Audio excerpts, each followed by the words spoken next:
Hi, நாங்கள் துபாயில் இருக்கக்கூடிய வாட்டர் ஃப்ரண்ட் ஃபிஷ் மார்க்கெட்டுக்கு தாங்க போயிருந்தோம். அந்த மார்க்கெட் வந்து நான் யூடியூப்பில் பார்க்கும்போது ரொம்ப பெருசாக இருந்துச்சுங்க. நேர்லி பார்த்தீங்கன்னா அதே மாதிரி வந்து ரொம்ப பெருசாகவே இருந்துச்சுங்க. இந்த மார்க்கெட்டில் வந்து பார்த்தீங்கன்னா நிறைய வெரைட்டிஸ் ஆஃப் ஃபிஷ்ஷஸ்லாம் வச்சுருந்தாங்க. நண்டு கூட வந்து நம்ம உயிரோட வேணால் வாங்கிக்கலாங்க. நான் வந்து எங்கள் அப்பா கூட சேர்ந்து நிறைய தடவை வந்து உக்கடம் ஃபிஷ் மார்க்கெட் போயிருக்காங்க. இது வந்து உக்கடம் ஃபிஷ் மார்க்கெட் மாதிரி இல்லைங்க, இது வந்து ரொம்ப டிஃப்ரெண்ட்டாகவே இருந்துச்சுங்க. மார்க்கெட்டில் வந்து பார்த்தீங்கன்னா வந்து எப்பவுமே க்ளீன் பண்ணிகிட்டே இருக்காங்க. கீழே வந்து பார்த்தீங்கன்னா ஒரு துளி அழுக்கு கூட இல்லைங்க. ஆனால் வந்து ஆளுங்க வந்து நடந்துகிட்டே தான் இருக்கிறாங்க.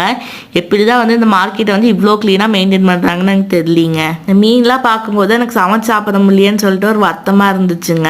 அதுக்கப்புறம் தான் தெரிஞ்சிச்சு இங்கே வந்து ஃபிஷ்ஷை வந்து வாங்கிட்டு போய் கொடுத்தா அவங்களே வந்து நமக்கு பிடிச்ச மாதிரி வந்து சமைச்சு தருவாங்களாமாங்க. நீங்கள் துபாய்க்கு போனீங்கன்னா மறக்காம இந்த வாட்டர் ஃப்ரண்ட் ஃபிஷ் மார்க்கெட்டுக்கு விசிட் பண்ணுங்கள். நீங்கள் குறிப்பாக நீங்கள் ஒரு நான்வெஜ் லவராக இருந்தீங்கன்னா நீங்கள் வந்து ஃப்ரெஷ்ஷாக சீ ஃபுட் வாங்கி தந்தீங்கன்னா வெளில இருக்கிற ரெஸ்டாரண்ட்டில் வந்து அவங்க சமைச்சு தருவாங்க. நீங்கள் ஜாலியாக என்ஜாய் பண்ணி சாப்பிடுங்க.